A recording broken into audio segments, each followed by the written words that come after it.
Welcome. Welcome. Housewives of True Crime. Hi.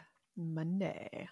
Happy birthday, Holy Tabitha. moly. It's Tabitha's birthday. Not today, but Monday when this airs. It On my is. list of tasks to do, which is long lately, one of them is celebrate the month that Tab makes it all about her birthday. Oh, girl, it's your birthday too. So Somehow I don't get a month. I don't get the whole month, though. Oh my God. I do not get a month either. My husband is not about celebrating. You do my get a birthday solid more than week, once. though. You're one of those birthday week people. There will be lunches, ladies lunching. Everybody keeps asking me what I want to do. And I'm like, I don't know. Ask John. Ask my husband. He can decide this year. Okay. What's going down. I feel kind of bad. Actually, I'm going away with some friends for my birthday, and my child is asking if she can make me a birthday cake. And I'm like, well, no, Miss Jessica said she's going to make me something. And she's like, well, I need to help her. And I don't want to do that to Jessica. I'm like, so no, you can't do that. I'm also going away on my birthday, and I feel kind of bad too, because my one son is so sentimental. He's already picked out what he wants to get me. And he's like, but it's a little expensive. I like that. Like, well, go ask your father. Like, go tell him that you want to get it for me. Don't tell me. But he's so sweet and thoughtful, And then let me tell you something else that happened to me this week with my kid that is unthoughtful. Oh, my daughter has this blanket. If you've listened long enough, you guys have known I have gone through the trash looking for this thing. Remember the house cleaners at the old house before we moved to Texas threw it away. Yeah, I kind of thought we were done with this. The blanket? Yeah. Well, given that she's a young lady now. Okay, so I have not seen it for a while. And I was like, Kyla, where is your blankie? And she's like, I don't know. I'm like, wait, what do you mean you don't know? Like, you got to know where it is. Like, I at least need to keep it. I need it. I need it. And she's like, I don't know. I think I lost it when we moved here. And I was like, girl, you cannot, that's not happening. She's like, you're so dramatic, Mom. I mean, what? I'm on Team Kyla. You are. Let it go. Oh my God. This is one of your psycho things. Okay. BetterHelp. That's what you need. And it's really weird how you save the kid's teeth and you want the snotty blanket that got dragged all over. Yes. No. Yes. No, girl. From birth. No. Yes. No. You'll have a million pictures of it. You do not need that damn blanket. If she's willing to let it go, do not project your attachment disorders onto the poor child. Not doing it. I am keeping it. I found it. I found it and I'm keeping it. And speaking of another blanket situation that happened this weekend, funny thing. So my girlfriend, she has a young lady daughter also. And these middle schoolers, they start liking boys. So she gets a boyfriend. And the mom of the boyfriend was like, oh my gosh, it was so nice of your daughter to give Jackson a custom blanket with his name on it for his birthday. And she's like, she did what? And she's like, yeah, Jackson came home and I'll just say her name is Sarah. Sarah gave him this blanket. And turns out Sarah's brother's name is the same name as her new boyfriend. And she gave her brother's custom blanket to the boy. Isn't that so funny? I'm like, that's very resourceful. Also savage. That exactly. I would be a little wary if your little girl is friends with Sarah because she might be a boyfriend stealer. Or a blanket stealer. I don't know if she's a boyfriend stealer, but a blanket stealer, like a clothes stealer, maybe, right? Like, did you ever have those friends that would come and steal your clothes? Yeah, although I will give Sarah the benefit of the doubt because I feel like my kids steal everything from each other, but they would never from somebody else. It's like sibling acceptable. Right. That's true. I had to have a little mommy intervention recently because I have this thing. You guys, take a lot of pride in my magnet collection. I also collect, stickers. I put them all over, my like trailer and stuff. And I started making my kids put stickers. Like when we go somewhere, we buy a fun sticker and we put it on their suitcase. I thought that'd be so cute. You know what my daughter did? What? Ruby? She's like, I don't like the stickers. I want it to look like everyone else's. Oh no, girl, you're like, you don't want it to look like everybody else's. I know. But when I wasn't around, she took them all off. She took them all off. And they all look really, it's like, now it has like sticker Now it's plain. Everywhere. It's the pink tie-dye suitcase that you see a million of at the airport because we all bought them at Target. That's where I got hers. Yeah. And so I was like, okay, girl, you can take all the stickers off, but you have to do it like for you, not because she went to that sleepaway camp and nobody had stickers on their thing. I'm like, it's cool to be different. Also, I think people would probably start putting stickers on their luggage. I know. I'm like, start a trend. You know, remember when your little brother had a mohawk and then all of a sudden everybody had a mohawk in his class? I'm like, be a trendsetter. But anyways, so I was like super bummed. Some moms were like, yeah, they all do stuff like that. They all, you got to let it go. Yeah, I think so. You do? You got to let it go. I'm like still a little hurt about it. I did tell her, I'm like, you have to put at least one sticker on there so I could see it at the airport. Oh my God. I actually have never seen a pink tie-dye suitcase, so I think you're okay. But I'm not looking for that color anyway. Okay. All right, girl. Should we get crimey? We should get crimey. Oh, we're going to CrimeCon, y'all. So and seriously, this month, like a couple weeks away. And so if you want to make your way to Nashville, like who doesn't, then come see us. We're going to be there on May 31st through June 1st. So please, you know why I can't wait to go to CrimeCon? In addition to spending time with my lovely BFF co-host, Hot Chicken, and seeing y'all, is because I'm sitting in my podcast studio / guest bedroom is filled to the brim with shit for CrimeCon. And I just can't wait to purge. I can't just wait to give it all away. Oh my gosh, you guys, we got the best stuff this year. We were okay. So last year we I want it out of my house. We didn't realize like what we hadn't been at CrimeCon for like 5 years. So we got a little slow during COVID. Oh, we were not slow in listeners, but just slow in like our lives. But our brain. And then we were like, holy cow, this shit is off the rails. And we didn't bring enough stuff. So this time we're bringing it. And we're also bringing 5 Crimes. So you guys can get that there too if you have not bought online. But if you want to buy online and can't make it to CrimeCon, go to 5 Crimes. That's FIBECRIMES. If you go on YouTube, you will see how lovely Gretchen and I's hair is growing. Actually, I just got a freaking text from a girlfriend who she's like, girl, I have been using this product for a month. I met the hairstylist. Her hair girl also was like, what are you doing? I was like, can you send me a video of your hair person saying that? She's like, yes. Yeah. Full on video. Like the hairstylist is like, seriously, what the heck is going on? Like, this stuff is bananas. It's amazing. So anyways, that's all for now. Before you get into your crime, thank you, Gretchen. Thank you. Okay. Today's case tab is a listener suggestion from Chrissy Rooney. She's a good one. Chrissy is like our BFF. Yeah.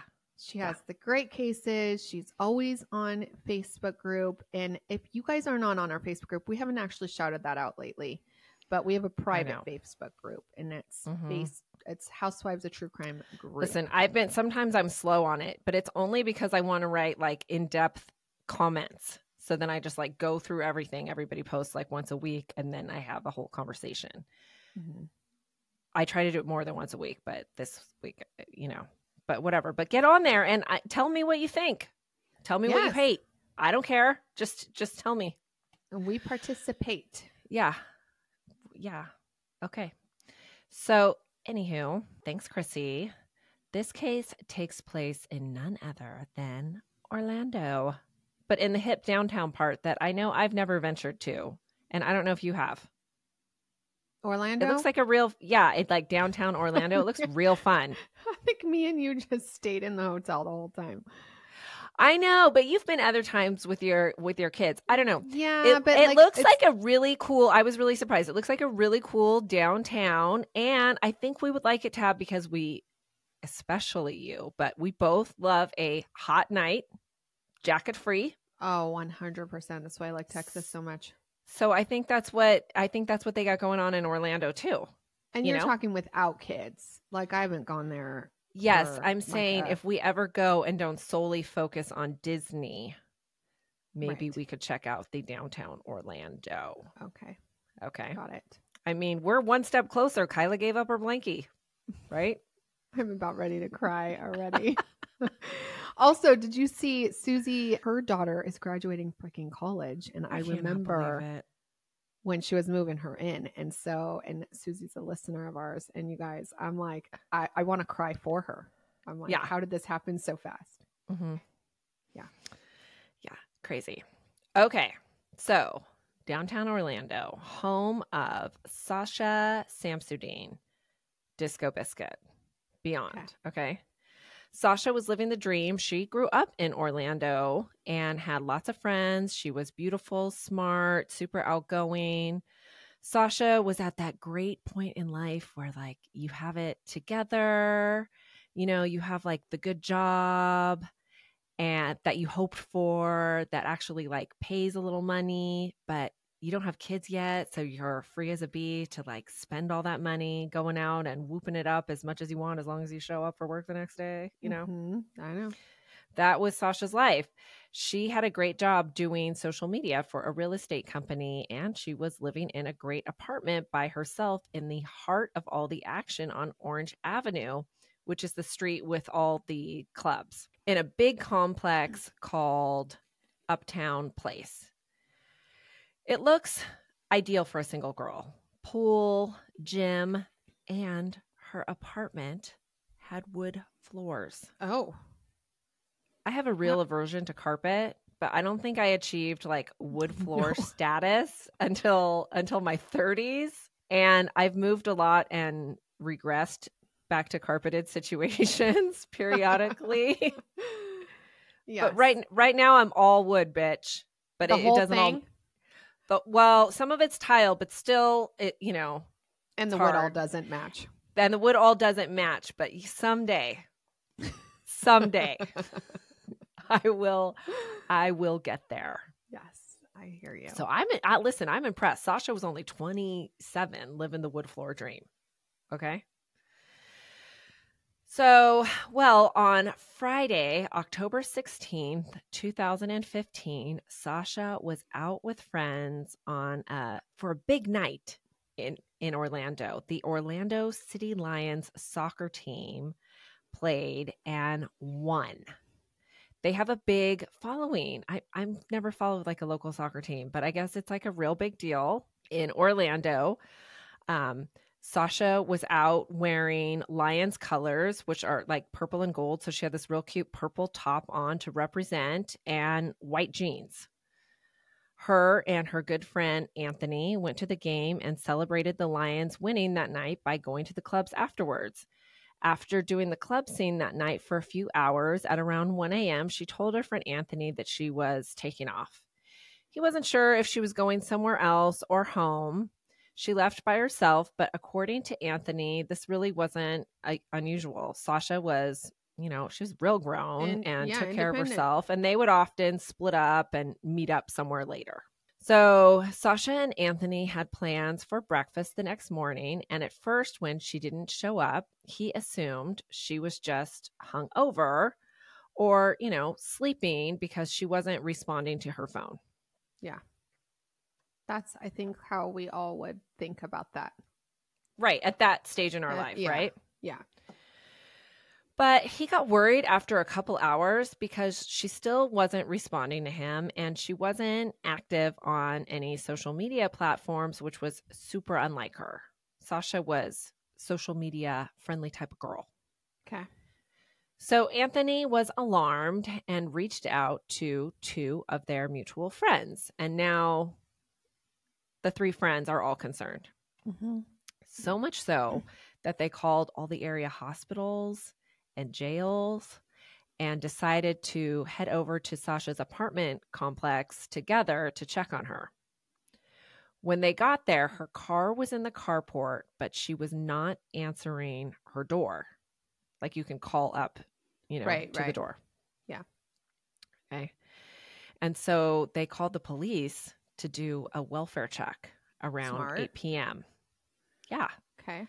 When the police went into her apartment after being given the code from the property owner, they found Sasha under the covers in her bed.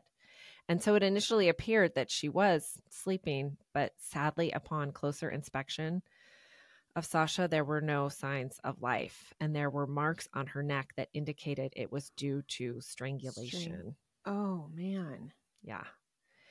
She also had other marks on her that showed signs of a struggle between her and the assailant. Her top was torn and her pants were gone, so it looked like a sexual assault as well. Her poor, concerned friends are just waiting outside the door for police to tell them like what they it's found. Okay to come Can you in imagine? Or whatever. Yeah. Yeah. So the police had to give them the shocking, terrible news. Yeah. They told them like, you can't see her because yeah. I mean, they really scene. didn't really tell them anything. They told them that Sasha was gone, but they didn't tell them the cause. Uh-huh. Oh, they God. did indicate that the cause was foul play because they turned that apartment into a crime scene real quick and further questioned all the friends, especially her friend Anthony, because he's a dude, right? Yeah, and because obviously had been with her that night. Yeah. Right. So he's a suspect until they were able to rule him out, which fortunately, they were able to do. Sasha's building required a key fob or a code to get in. Or you could call yourself and let yourself in too. Oh, like from your cell phone. From your cell phone. Yeah. Yeah. Okay. And there was also security. So to get past, there's always a roaming security guard. So to get past all that without any signs of a break-in, is looking like whoever killed Sasha was somebody, that she knew or let in willingly. Also, because there wasn't anything out of the ordinary in her apartment that looked like there was, there wasn't anything that looked like a break-in or a robbery. So obviously she just let them in. Right. The only thing that stood out was the toilet seat was left up. So, it's more than likely. Yeah, the killer, obviously a man, took a leak and, was not in the habit of being courteous about doing so, which is annoying typically, but in this case, amazing because he left fingerprints under the seat. Hopefully he left his, he wasn't very Amy. My kids. I don't know how much DNA they can get from urine. We don't really talk about that. No, we don't talk about that, but it's got to be, some fluid. Yeah, I don't know. So in addition to security guards, Sasha's complex also had cameras. And so detectives want to, of course, speak to the security guard working and review the camera footage. The footage from the building was not immediately available to them, but the security guard on duty said he remembered Sasha coming in that night. He watched her come in behind another resident because she had lost her key fob. She didn't have her key fob or her phone with her. So she's pretty fucked if you don't remember. Yeah. If you don't remember your code. He then said she was clearly intoxicated and he saw her stumbling around. And so he offered to help her, get her in the door, but she struggled with the code on the door. And so then she told him she thought her key fob could be in her car in the garage. But after they walked out to the garage, before she even looked at her car, she said she remembered how to get into her apartment. And so he walked her back to her floor, but then he left her because he had to get back to doing his rounds. He said he saw her later walking with another guy and then didn't see her again and assumed she figured out how to get in or whatever. and that this man had maybe helped her. His shift was over at 6 a.m. So this security guard seems like he's pretty on it for a security guard, first of all. Yeah. Or maybe too on it. But like, I mean, it's the middle of the night. I mean, there's not a lot of, there's probably not like that much coming and going, right? Okay. So Sasha's cell phone was missing and never recovered. And so they don't know who she was communicating with. So now police really, really want to see the camera footage and identify who this guy was that she was walking with. But since the building's footage wasn't available immediately, they started reviewing the iris cameras from the downtown area to retrace Sasha's night and attempting to identify who she was with. Yeah, that's smart. Yeah, or in contact with after she left, her friend Anthony. Listen, those white jeans she was wearing, very helpful. Because, I mean, you're looking at the iris camera footage. It's like a sea of people. And then you're like, white jeans. Oh, yeah, there she is. Yeah. So they watched her make her way down Orange Avenue. But the footage in various parts of the city is glitchy. They see her on camera walking with two women before she is no longer caught on camera making her way home. They put out a media statement asking anyone who could identify who these two women were to come forward. Well, the two women came forward right away for themselves. They told police that they did not know Sasha before that night, but they saw her by herself, obviously intoxicated, and were concerned for her safety because they saw her talking to some men in a vehicle that were trying to get her to get in. Uh-oh. So these women offered to give her a ride in their Uber. I love that. Looking out, right? Remember that one time I was down in Dallas and I could tell something was going down too. And I was like, no. She is not getting in the car with you. Sorry. Mm-hmm. She doesn't even know your name. Yeah. Yeah. We all got to look out for each other, right? Yeah. And teach your kids. No one left behind. And do not go out. I don't care if you get in a fight with your girlfriend. I don't give a shit. It's just like, do not go out by yourself. Yeah. Yeah. Okay. As much as I want to say that we should all be able to go out by ourselves, like, because one of my girlfriends was asking me, like, how can you say that? And I'm like, because, like, I'm worried about the people that are never going to get help for themselves, right? Like the psychopaths out there. Right. So Sasha gets in the car with these two girls, and she jumps out of the car, like at a stoplight in front of her building, which was good, right? These two, women, girls, whatever, are such rock stars that they jumped out too. Oh. And walked her to the building entrance while she attempted to get into the building without her key fob. They only left her after she made her way in by, walking behind another building resident. Then they were like, okay, she's safe in the building. Yeah, she's good. Yeah. Right. Now, based on what these two women are saying, this makes sense why she was no longer seen on the city cameras, but then later seen by the security guard walking in behind another resident, which was corroborated by the women who left her after she got in the building. Mm-hmm. So the question is, what happened inside the building? Right. And there is still the question, who was the guy the security guard said he saw her walking with? They just really need the building footage, but they have to wait. But while they were waiting, have to wait so long? Because the footage was all kept like off site. Okay. I mean, and this is all happening like they, like this was going, this was going down. We're talking like, 36, 48 hours, not, Right. Okay.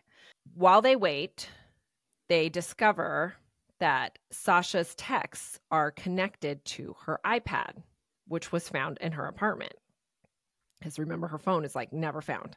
Mm-hmm. She sent a text at 5:12 a.m. that said, Ben. Well, Ben wrote back 16 minutes later, Sasha, are you okay? but she didn't respond. When police learn who Ben is and find out he's an old boyfriend, they want to talk to him. He admits to police that although he was her ex, he always thought they would get back together. But he says he hadn't seen Sasha at all on Friday night. He agrees to a DNA swab test and was ruled out. Okay. The investigation is balls at this point because it keeps leading to dead ends. Investigators finally get the footage from inside the building, which is triggered by motion, and first captures Sasha entering the building at 1:46 a.m., along with the male resident and the two girls and the security guard, both, that they all saw her.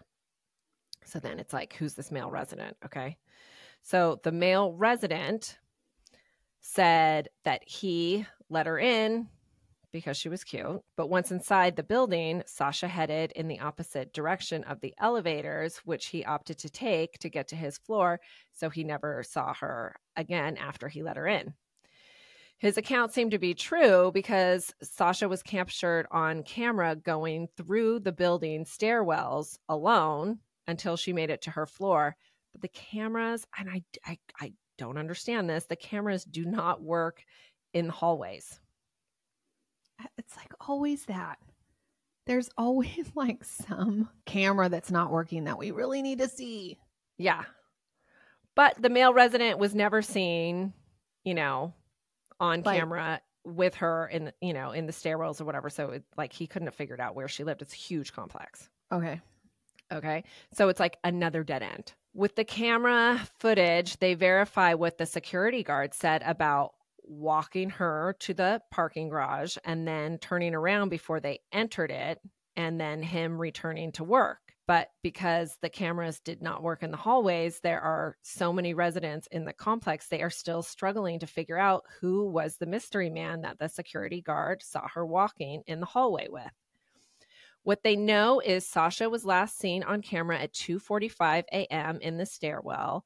After that, she's seen in the hallway with the mystery man, and they know she somehow got into her apartment and was able to send a text to Ben at 5:12 a.m. Sasha's story was big, like local news, because it was such a mystery. How this happened in a secure building. When you see her picture, you understand why so many people connect with her. She just has that like Lacey Peterson, warm, genuine vibe that comes through. I'm going to send you her picture right now. Yeah, please do. She is a real disco biscuit. She just looks like someone you just want to be, just friends with. Yeah. You could walk up to her and say, "Hey, girl," and she looks like she'd be like, "You want to hang? Let's be friends." Yeah. So an upstairs neighbor of Sasha's caught one of the news stories and reported seeing Sasha that night in the hall to police on the Friday night in question. This man was up real late doing laundry. Like real late. Like middle of the night late. Yeah, middle of the night late, which is... Sometimes you got to do your laundry at that time. Just saying. I never do. But sus. Yeah, okay, whatever. So he told them that he saw Sasha walking with the security guard, and they were like, yeah, we know about that already. We need to find the man she was walking with later. Did you happen to spot that guy? And he says no, but he says he did not like the way the security guard was walking with Sasha. I told you. Them he knows something. The man said he sensed it because when he saw them walking together that night, the security guard shot him a look that bothered him enough to take himself down to the police station and discuss it. Okay. I thought so the security guard knew a little too much in the beginning too. I know. You'd be such a good detective. I'm always sus on those security guards. Well, so they started looking into the security guard's account of the night in more detail, which led them to look at footage after his shift was over at 6 a.m. And you know what they saw? He's still there. Well, yeah, he was still there, and he was going out to the garbage at 6:46 a.m. 46 minutes after his shift was over. Correct. This guy needs to be in bed. So they went through the security logs and verified that taking out the garbage was not part of his job description. And also the white trash bags with red handles happened to be the same kind that Sasha had in her apartment. I mean, doesn't everybody? But yes, still. Those are probably from Costco. I know that's kind of a stretch, but I think mine are actually orange. Okay. Like those Costco ones are orange. I think the ones you get at the grocery store are red, hefty, whatever they are. So they circle back to security guard Stephen Duxbury and ask him if he wouldn't mind doing a little DNA thing and just clarifying a couple of pesky details about the night in question while he was hooked up to a polygraph. Great. And he agreed. Great. He tells the same story that he told when initially questioned. That was that he never entered her apartment, and while hooked up to the polygraph, he was also questioned about things like, do you know if Sasha was poisoned? Do you know if Sasha was shot? Like various ways she could have been killed. And he answered, no. And his answers were, rated not deceptive, but was deceptive when asked, do you know if Sasha was choked? Uh-huh. Dun-dun. And he says, yeah, which was not public. That was not public information at the time, And what did he say? He said, he just said, no, I don't know if she was choked. Okay. Right. So the polygraph administrator actually asked him, when it's all over, to take a look at the results and see, what stands out about the test. Yeah. Stephen and the administrator agreed to the various question results, like, 1 and 2 look, pretty solid, but 3 and 7 look really spiky. Yeah. Right. Which indicated, Stephen's, pants were on fire because he's a liar. Yeah. And so the polygraph administrator tells him, yeah, I agree. They look real spiky. So I'm just going to go discuss the results with the detectives. They'll probably be in soon. Mm-hmm. Good luck with that, bro. Mm-hmm. Okay. So the detectives come back in knowing that the results of the polygraph were deceptive on all the questions that related to Stephen's specific involvement in Sasha's murder. Mm-hmm. Stephen knew that they knew that he knew, whatever. So he asked for a lawyer, right? Yeah. Stephen is a smart guy. Right. But it turns out because of the failed polygraph, they were able to get a warrant to search his messy house and devices. They found his phone had just happened to have been factory reset about an hour prior to his little interview polygraph test. But fortunately, they were able to do some kind of memory extraction on his phone. And what they found was Stephen had been searching how to override the digital keypad to Sasha's apartment around 5 a.m. Mm-hmm. So that means that Sasha did make her way into her apartment successfully by herself around 2:45 a.m. and should have been so safe at that point. Right. But she wasn't safe at all. Because just like a horror movie where it's like the call is coming from inside the building, the security guard, knowing that she was alone and likely passed out. And, he's like, this is a perfect opportunity for me. Exactly. Yes. She was now vulnerable for him to abuse his position, to take advantage of the opportunity to violently assault and murder her. So, he must have known the cameras didn't work in the hallway, so he could just make up the story about he for sure did seeing her walk in the hallway with another guy and think he could just pin it on that mystery person forever. When you said that he said later that I saw her walking in the hallway with another guy, that wouldn't happen because she was too drunk. She's going to go pass out. Or even if she did call her ex-boyfriend or something to come over, he's going to go up to her apartment. She's not coming down. She's not she's not walking the halls at 5:30 in the morning. That's the first Right. sus. I was like, no. That's his alibi. Yeah. But, I mean, these security guards, it's like a lot of them are kind of like wannabe cops, right? Yes. So, they're like, oh, officer, let me help you. Let me tell you. Yes, I saw her intoxicated, blah, blah, blah, blah, blah, and wandering. And I'm really good at my job. And you can trust everything I say. You, as a resident, trust them because they are your security guard. Of course. Right? Yeah, I don't like it at all. No. I don't trust anybody. Just let y'all know. Like, I am a non-trusting individual when it comes to safety. Even if you're a cop, sorry. I mean, I trust you a little bit, but I'm not going home with you. I think that you are actually go with your gut. Yes, but if my gut is telling me no, you don't necessarily, not trust a police officer. You just don't necessarily trust them either. This is true. Depends on the situation. I think we should all be like that. Yes. He knows the cameras are not working or, whatever. And he thinks he's not going to get caught. And he thinks he's going to come out actually looking like a good guy because it's like she was intoxicated. And he had attempted to help her out that night. Of course, there's the thing with the DNA and the fingerprints from the toilet seat that came back as a match. So I don't think he watched like a bunch of, when he was making this up in his head, how this was all going to play out. He had a bunch of, CSI episodes in the back of his head to pull from. Although there was evidence that he did try to get rid of some maybe traces of DNA that he left on her because they found like cleaning products on her body. Okay. So he tried to like wipe her down. Gross. But then used his bare fingers to lift up the toilet seat. Because he's not that smart. And he still didn't get rid of, you should have seen how messy his house was. Like a hoarder? Did not.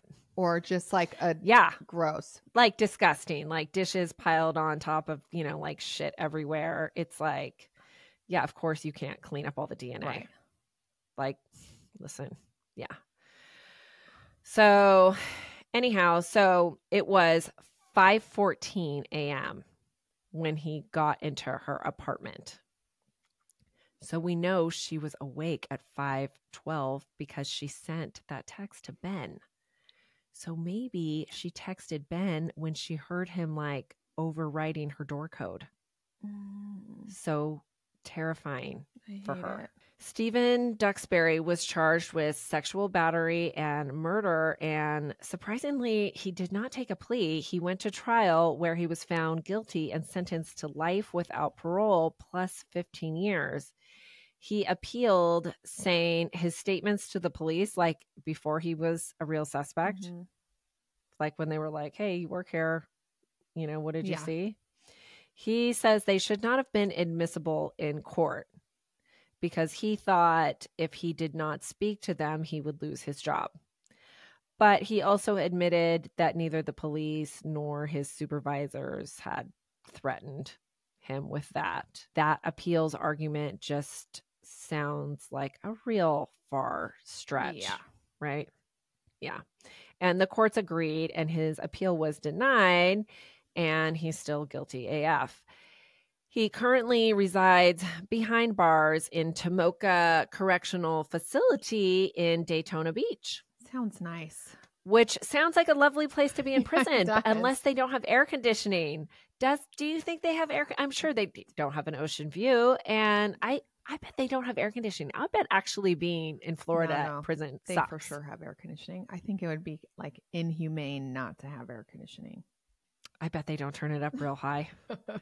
My husband's car is in the shop today because the air conditioning went out. Every day when I talk to him, I'm like, oh my God, I can't even handle it. Because he calls me on the drive home.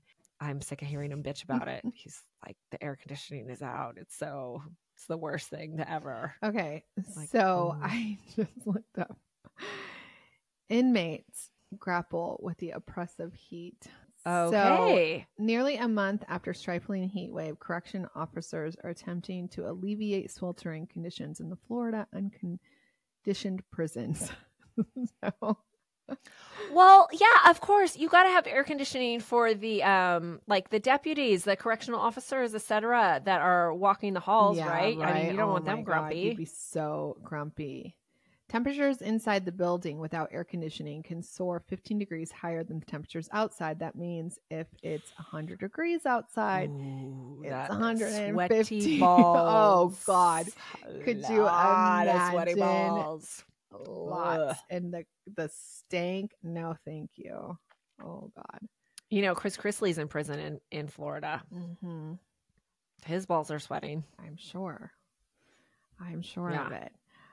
Somebody wrote us that I think you were wrong about Rebecca going to some, like, I don't know, she's going to New York housewife.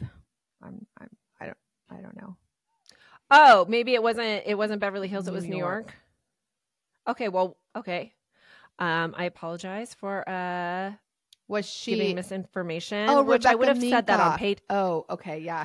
Yeah, I would have said that on Patreon. I guess I just read that and I forgot where we talked about it, but we must talk about it on Patreon. Okay. So if you want to know all about it, go to patreon.com/housewives-true-crime. Yeah, no, yeah. Or the Clink Clink okay, Club. Well, at least I wasn't, okay, so my apologies, but at least I wasn't wrong about her joining the show. True. And I'm going to be watching because Rebecca Minkoff is a Scientologist and I have a fascination with all things Scientology. And if you want to know more about it, then listen to Patreon. Or Clink Clink Club. It's much more exciting than it sounds like I'm talking about right now.